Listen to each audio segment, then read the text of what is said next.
Oke.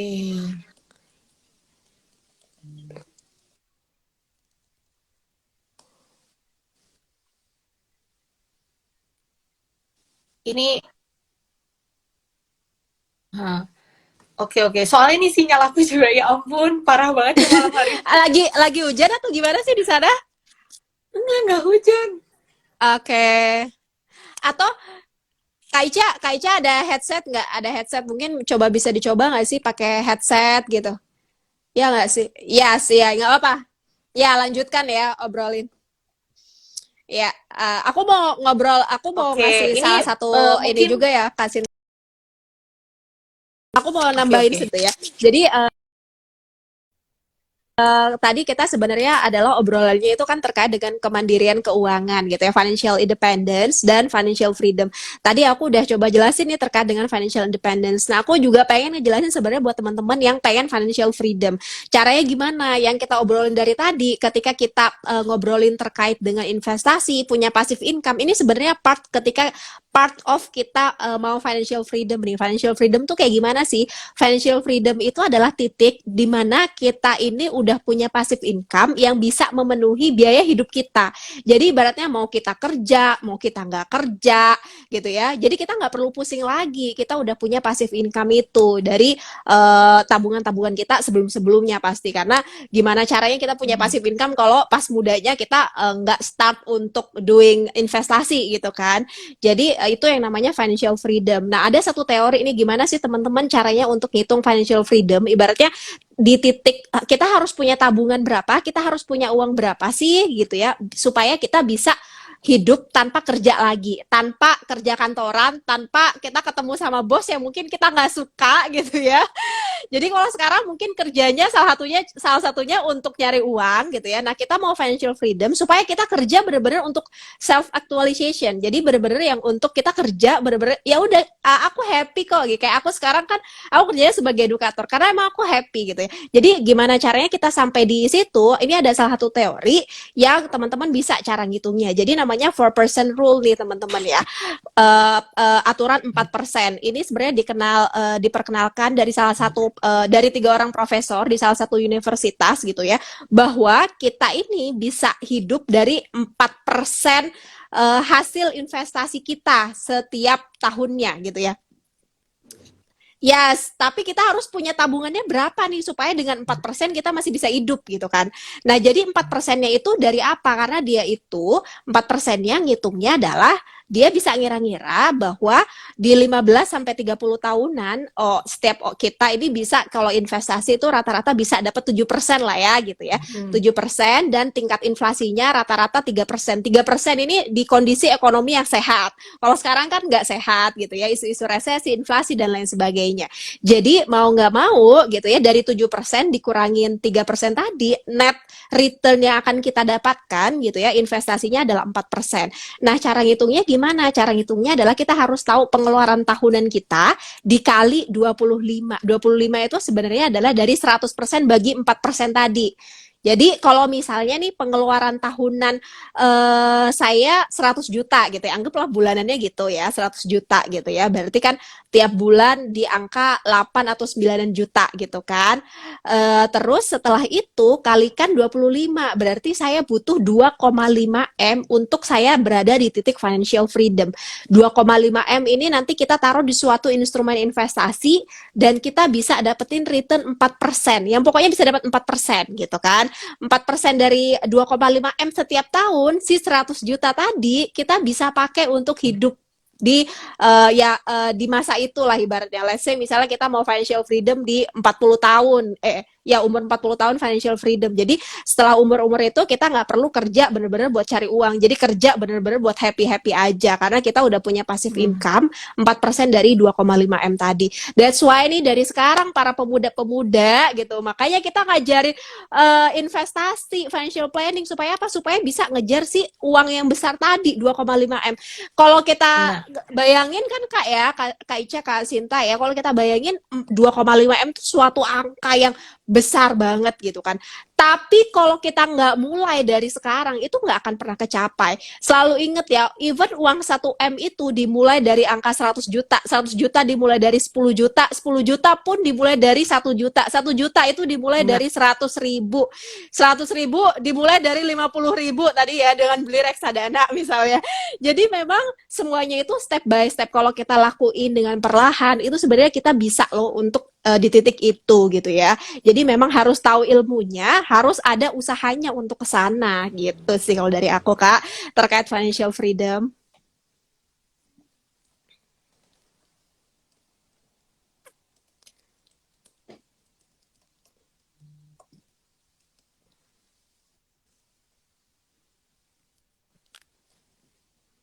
Benar. Bener.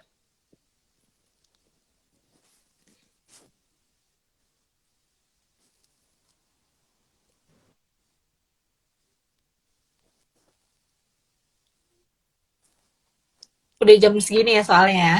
Gak kerasa gitu ya.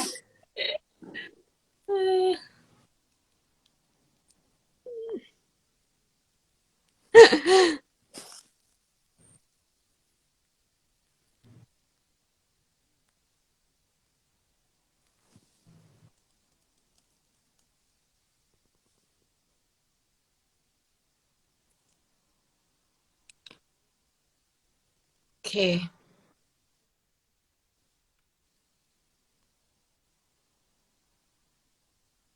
Oke. Nanti Kak Dera yang Ada. pilih ya?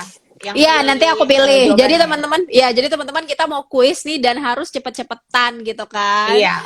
Nanti Kak Dera yang langsung pilih siapa nih? Sesuai Oke, username yang oke, muncul. oke. Jadi siap-siap ya, kita mau jawab kuis ya. Aku Oke. akan fokus. Aku akan fokus Berarti nih buat satu cari yang paling pertanyaan, cepat. satu orang ya yang terpilih ya?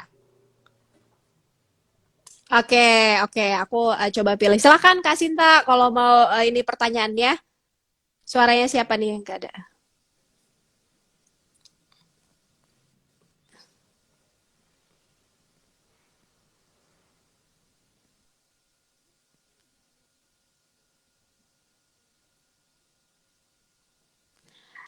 Oke, aku ulang ya Kak ya. Mungkin ada yang gak kedengeran ya. Oke teman-teman, kuisnya adalah sebutkan 3 rumus kemandirian finansial untuk generasi sandwich. Nah itu 3 rumus finansial untuk sandwich generation. Boleh dong. Nah, nah ya silahkan kalau yang mau jawab kuisnya ya. Tiga apa namanya tadi? Tiga apa Kak? 3 rumus kemandirian finansial untuk sandwich generation. Aku kembali.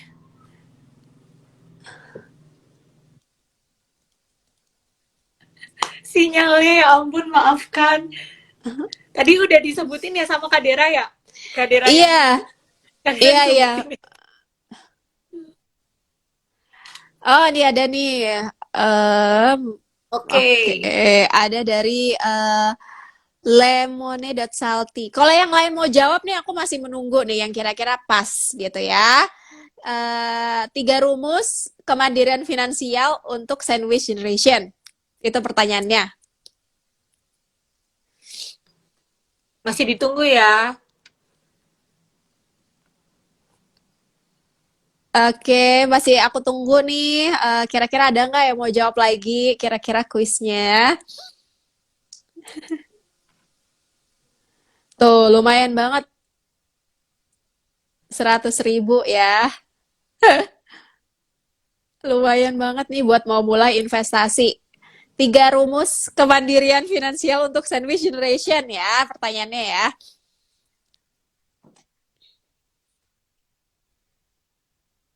Nah, iya bener banget. Ya Allah. Oke, ini sebenarnya ada yang jawab nih Kak dari yang jawab itu Lemon Salty. Mengetahui berapa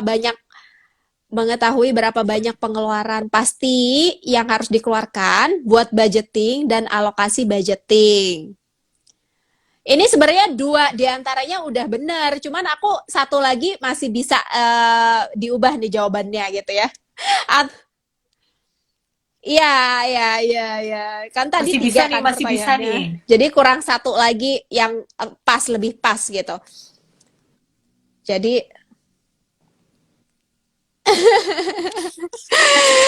ayo silahkan yang mau jawab ya.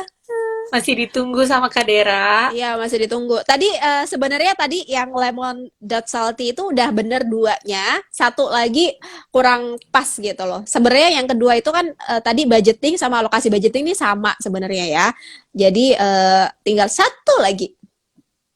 Oke nih, udah ada yang jawab nih dua dari Marta Fitz, evaluasi kondisi siapkan dana darurat, tetapkan skala prioritas, sama ada dari Nisa, mencatat pengeluaran pemasukan, memiliki penghasilan yang cukup. Nah ini masih dua nih berarti ya, Nisa Alessa nih masih dua. Kita butuhnya tiga, tiga. Dimodif-modif aja ya berarti ya dari tadi ya. Iya bener, bener. Tadi sebenarnya udah bisa tuh gabungan dari yang lemon tadi sama yang terakhir dari Nisa itu digabung itu bisa dimodif jadi jawabannya. Kalau teman-teman mau dijawab ya.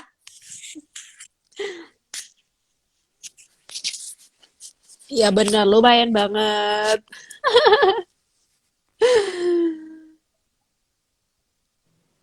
Iya iya.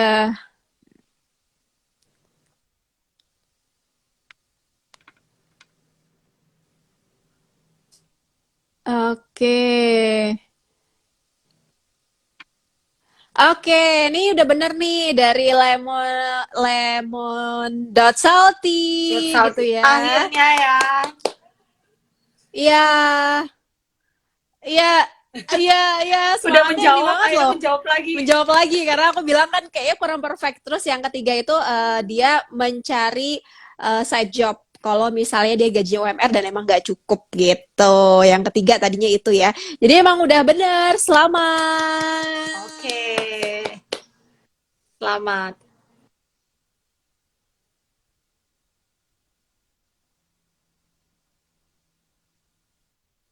Nah, Ini mungkin gampang banget nih.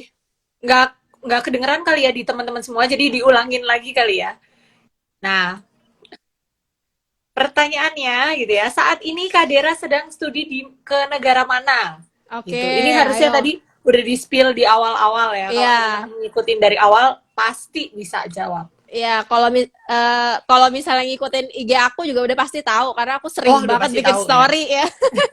Oke. Ayo, ini harus cepet nih. Sekarang aku studi di negara mana? Negara aja gitu ya. Yuki, hore! Yang Benar, bener tuh Nabila. Nabila. Selamat Nabila. Terakhir. Mm-mm.